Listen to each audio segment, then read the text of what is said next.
지지율 여러분들이 이제 이 시간이 고정이 되니까 많이 기다리실 때 이 시간을 기다리는 거야. 네. 쓸데없이. 자, 전국 지표조사 리포트, 그러니까 NBS 여론조사 한번 보겠습니다. 대통령 국정운영평가. 첫 번째. 작게 보이시겠지만요. 여러분들 이게 잘 안 보이시면 안 보셔도 돼요.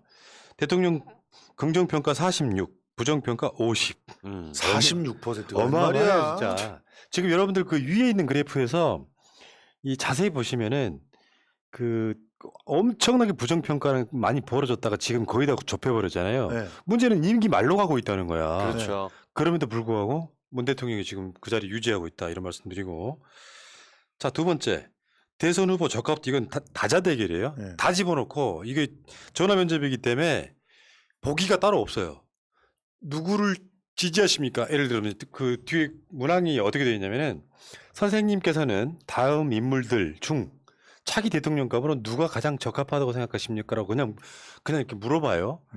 여기서 이재명 27, 27%. 윤석열 19, 이낙연 14 이렇게 나옵니다. 드디어 윤석열이 20%가 무너졌습니다. 예. 계속 빠지는 의미심장한 추세이기 거죠. 때문에 네. 지금 그 그래프를 한번 봐야 됩니다. 네. 그 그래프를 쭉 보면 처음에 윤석열이 이 전화 면접에서 이재명 지사를 이기고 있던 시기가 있잖아요. 이렇게. 저 앞쪽에 네. 25% 네. 나오고 막 이럴 때. 이 여기서 정반대가 돼가지고 지금 점점 더 벌어지고 있어요. 네. 이러다 보면 이제 윤석열 조금만 지나면 15% 밑으로 또 떨어져요. 네. 윤석열에서 빠진 게 이낙연 지사한테 가고 있죠. 네. 실제로 15%가 최종 결림돌이 되는 선이죠. 당 바깥에 있을 땐 15%가 무너지면 당선 가능성이 없다. 반기문 전 총장이 15% 무너졌을 때 기법 네, 했지 바로 않습니까? 네. 자, 그리고 진보 진영 대선 후보 적합도 한번 보겠습니다. 여기도 보시면 이제 이재명 33, 이낙연 18, 박용진 4, 추미애, 심상정 3 이런 순서거든요. 이건 열받더라 좀. 진보 진영에서 이렇게. 네. 박용진이 4%. 진짜. 아니 근데 내가 봤을 때는요. 여기에는 분명히 그것도 있어요. 역선택. 역선택도 있다고 그렇죠. 봐. 그거 감안해서 보더라도 4%. 자, 이 연령별 지역별 지지율 한번 볼게요. 10대 18살에서 29살까지 이재명, 이낙연 29, 33, 30대 42, 16, 40대 44, 19, 50대 42, 21, 60대 26, 15, 70대 이상만, 그러니까 70세 이상에서만 이낙연이 이겨. 그러니까 이낙연 후보는 상당히 좀 보수 성향인 게 그냥 드러나요. 여기서 보면 연령별로 봐도 진보 진영에 있지만 그렇죠. 상당 부분 보수 성향의 분들이 좋아하더라 이런 거고요. MBC 여론조사에서는 그게 딱 드러났잖아요. 네. 자, 다음에 지역별로 한번 보겠습니다. 서울에서는 32대 19, 인천 경기 36대 16, 다음에 충청 30대 18, 전라 41대 24. 여기서 중요하죠. 도대체 전라도 어디에서 이겼다는 거야? 이낙연이? 그러니까 아니야. 이거는 지금 MBS 여론조사는 4개 여론조사 기관인데 네. 이게 지금 거의 더블 스코어 정도로 앞서고 네. 있고요. 대구 경북에선 당연히 앞서고 있고 불경 앞서고 있고요. 강원 제주도 앞서고 있습니다. 그러니까 지금 현재 전체 지지율 진보 진영 적합도 보면은 33대 18이니까 이낙연 후보가 많이 따라왔다고는 해도 사실 아직까지 더블 스코어 정도는 유지하고 있는 게 아니냐. 실제로 지금 진보, 중도, 보수라고 하는 데에서도 다 이기고 있어요. 70대에서만 이낙연 지지가 많은 거야. 예. 70대 이상에서만. 자, 다음에 이제 보수 진영 대선 후보 적합도를 보시면요. 윤석열 22, 유승민, 홍준표 10, 안철수, 최재형 6 이런 식이거든요. 네. 윤석열이 여기서 이제 22니까 진보 진영에서는 3명 중에 1명이 이재명이어야 된다고 생각하고 보수 진영에서는 5명 중에 1명 정도가 윤석열이라고 생각하는 게 응집력이 엄청 떨어지겠죠, 지금. 예. 지금 계속 떨어지고 있어요. 네. 네. 연령별로 한번 볼까요? 그러면서 홍준표가 계속 올라가고 있어. 네. 연령별로 보면은 10에서 29세에는 윤석열과 홍준표가 18대 11. 다음에 30대에서는 오히려 유승민이 높아요. 18대 16. 이거 홍준표는 11입니다. 40대에서는 14대 13. 그리고 50대에서는 15대 12. 60대에서는 39대 6. 다음에 70대에서는 30대 10이니까 이분의 성향과 이낙연 성향이 비슷한 거예요. 그렇죠. 고령층으로 갈수록 훨씬 더 지지도가 높아지는 이런 측면이고요. 지역별로 보면은 서울 20대, 10대, 11. 그러니까 윤석열, 홍준표, 유승민을 순서대로 불러드리는 거예요. 서울은 20대, 10대, 11. 인천, 경기 24대 9대 10. 충청 19대 9대 10. 그다음에 광주 전라 9대 11대 18, 대구 경북 32대 11대 5, 부울경 21대 14대 7, 강원 제주 33대 7대 5 이렇게 되는 거거든요. 저거 보고 이제 윤석열이 대구 가가지고 그 헛질을 했구만. 음. 계속 대구에서 살아라. 야. 그러니까요. 에이. 이제 나중에 검찰당이 이제 예전에 그 TK 자민련 정도로 그렇죠. 걸어갈 때는 이제 상당히 써먹길만 하겠죠. 솔직히 말해서 신천지가 전남 광주 쪽에 더 많았어 대구보다. 그런데 대구에서는 막 폭발하고 전남 광주 이쪽에서는 아직까지도 안 그 확산이 안 되는 거 보고서 느끼는 게 없냐? 자, 양자 대결 한번 볼게요. 보수 진보가 1대1로 맞붙었을 때 예상인데 이재명 지사와 윤석열은 46대 33 예. 계속 벌어지네요. 상당히 벌어졌죠. 어마어마하게 벌어지네요. 네. 지금 이런 보시다시피 지금 7월 첫 번째 주하고 7월 세 번째 주에 있잖아요. 예. 이재명 지사는 3%가 올랐어요. 예. 양자 대결에서. 윤석열은 정체하고 있는 거거든요. 그렇죠. 46대 33이니까 지금 당장 대선한다면 이재명이 대통령이 되는 거죠. 거죠. 이 빠진 숫자가 아직 지지하는 사람이 없다 했었던 그 3%가 빠져서 이재명으로 옮겨간 거예요. 그렇죠. 이게 해체되는 부분이라고 그러는 게 윤석열은 지금 유지되고 있지만 빠질 이슈들이 점점 더 많은 거죠. 이것을 아마 연령별 지역별로 한번 보겠습니다. 18세 29대 이재명 윤석열 순으로 불러드릴게요. 예. 36대 32, 30대 50대 34, 40대 61대 23, 야. 50대 57대 26, 60대 39대 46, 70세 이상은 25대 45. 여기서 보면은 확실히 이재명 지사가 캐스팅 보트라고 하는 50대를 꽉 잡고 있네요. 예. 이 중요한 거거든 이게. 예.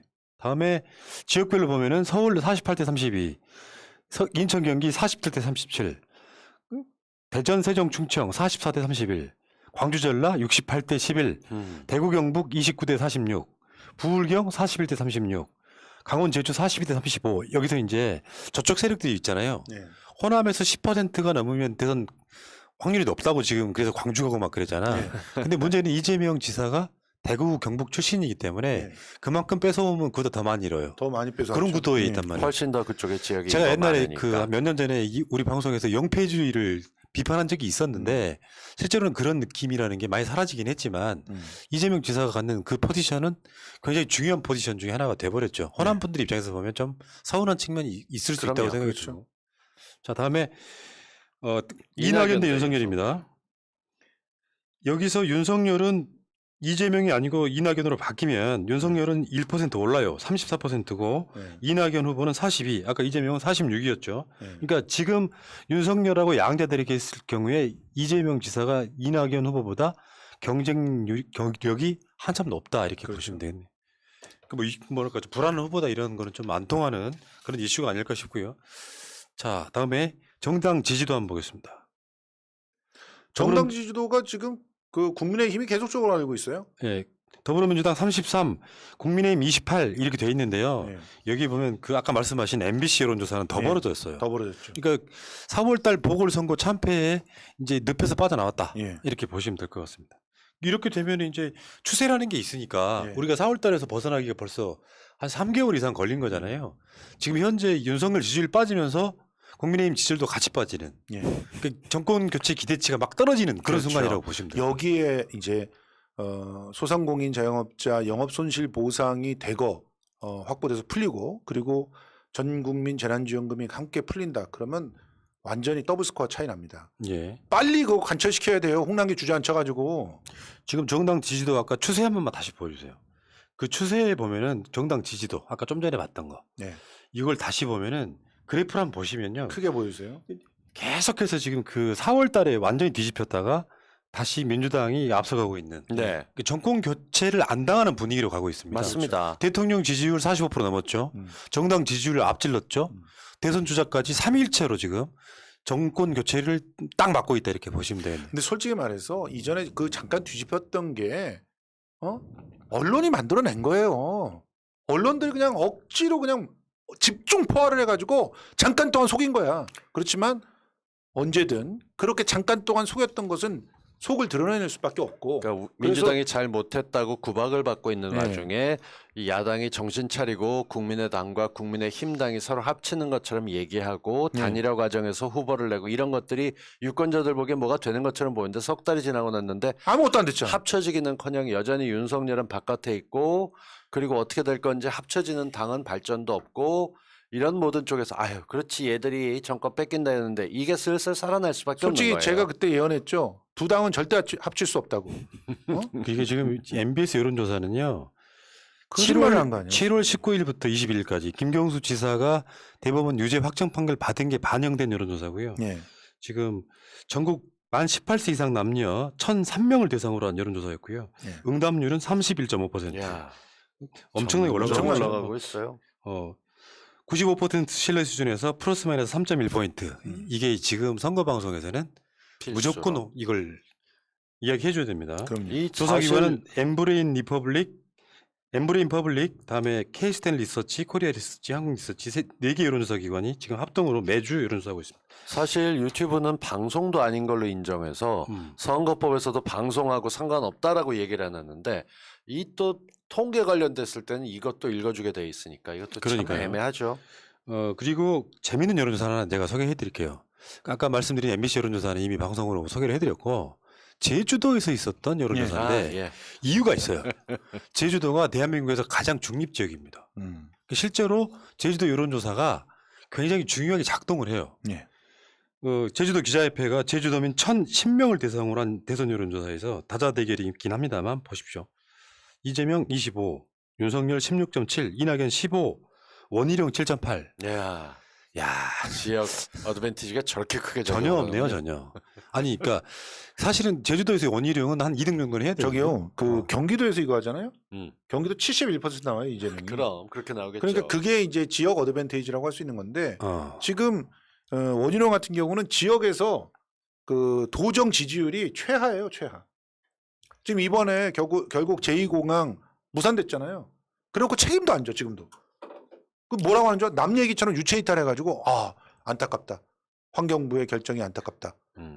푸나님 얘기로 돌아가면 예전에 그래서 민주당이 그 전국을 도는 거 할 때 가장 중립적이거나 어떻게 나올지 모르는 제주에서 출발을 해서 부울경 갔다가 올라서 가지고 대구 경북이나 안 그럼 광주 갔다가 중원쯤 거쳐서 이제 서울 올라오게 되면 서울 오기 전쯤에 다 결정이 끝나죠. 그렇죠. 예. 그랬었는데 이번에는 완전히 다른 방식이기 때문에 이 제주의 여론조사를 실제 보는 게 얼마나 될지 이것도 비교해보는 재미가 있어요. 충청도부터 시작하는 거죠. 이번에. 예. 이번엔 충청부터 시작. 제주도에서는 더불어민주당이 36.1, 국민의힘은 25.5 이렇게 가고 있거든요. 그러니까 더 벌어졌어요. 원희룡 만세! 이게 이 시점이 이제 7월 달이고요. 예. 다음 대선은 3월 달에 있는데 흐름상으로 보면은 더 만약에 4월 달 분위기였다면 대선 무조건 지는 거죠. 예. 근데 최대한 빨리 일어섰다 이렇게 보시면 될 것 같고. 지금 뭐 제주도 같은 경우는 원희룡이 또 방역에도 제대로 하지 못해가지고 지금 방역도 위태위태하잖아요. 지금 원희룡을 이렇게 제주도를 망쳐놓고 어디로 튀려 그러냐 이런 그 분노의 분위기들이 제주도 내에서 있다고 하니까 분위기는 자꾸 더불어민주당 쪽에 더 좋게 가고 있는 그런 상황입니다. 정권 연장이 가능성이 조금씩 엿보이고 있는 거죠. 예. 그러니까 윤석열이 이제 지금 우리가 소개해드린 여론조사들은 전화 면접이고, 예.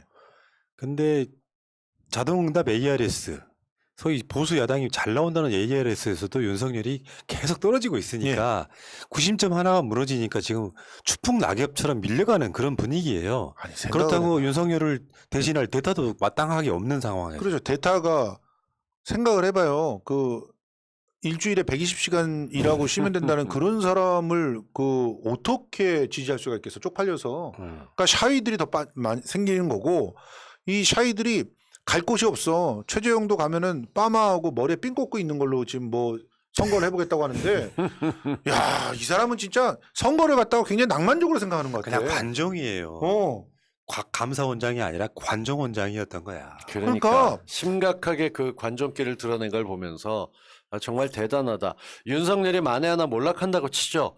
그 안에 있는 사람 가운데서 기성 정치권에 있는 사람들이 오히려 워딩서부터 이끄는 게 잘할 텐데 자기가 전략이나 이런 게 없이 들어가서 뭔가 성과를 거둘 거다 생각하는 것 자체도 뭔 기반에 정말 근자감이에요. 근거가 전혀 없어. 그럼요. 자, 알겠습니다. 여론조사는 이렇고요. 어쨌건 지금 여론조사를 말을 하기가 편한 게 윤석열이 막 압도적으로 1강 이렇게 한다면 제 입장에서 이런 소개를 잘 안 해드려요. 왜냐하면 추세가 될까봐. 그렇죠. 근데 이건 우리가 추세를 만들기 위해서 소개를 해드리는 그렇죠. 거라서 상당히 편파적이라는 말씀을 드릴게요. 최소한 우리가 17, 지구인 여론조사 발표 안 합니다. 그러면. 17% 정도까지 가라앉을 수 있겠다라고 얘기하는 게 음. 지금 아주 냉정할 정도로 이준석이 그 거리를 띄고 있습니다. 되게 애매하게 돼 있고 우리로서는 정말 장땡이다라고 얘기를 하는 게 안철수하고 사이 안 좋은 건 이미 노원에서부터 얘기가 됐던 거잖아요. 그렇죠. 그런데 당을 합친다 이 얘기가 진도 못 나가는 건 이준석의 대표이기 때문입니다. 이준석은요 예. 제가 술 마셔봐서 아는데요. 진짜 소갈맹이가 이렇게 이 밴댕이 소갈딱지예요. 뒷글이 길지.